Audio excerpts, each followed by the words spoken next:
Достук, жана достук. О Алланын пендеси. Өзүңдү алдаба.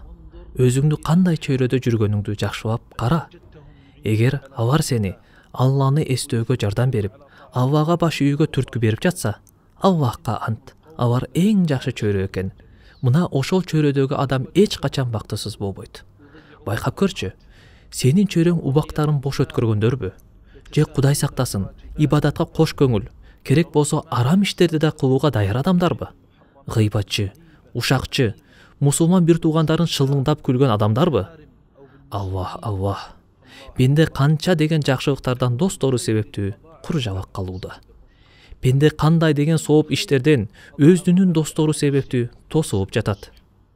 Жана ошондой эле пенде кандай гана чоң жакшылык, улуу даражага жетет. Алланын, андан кийин ыймандуу досторунун себебинен улам.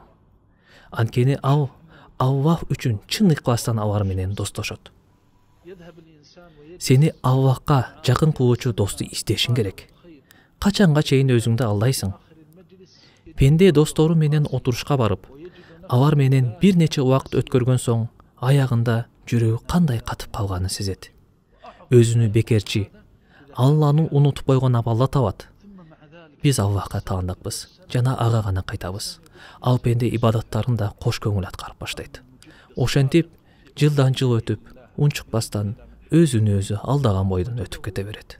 Ал эми ибадаттарына олуттуу көңүл бурган адам айлана чөйрөсүн ким менен достошуп жатканына көңүл бурат. Эгер досу ибадатка кош көңүл, калоосун ээрчиген, Аллахтын буйруктарына жеңил мамиле кылган адам болсо, ал досуна же насаат айтат, же андан алыс болот. Мен канча деген адамдарды билем. Эгер досторуна насаат айтып, алар насаатын кабыл албай, берилип кетипсиң деп жооп беришсе, аларды таштап кетишкен.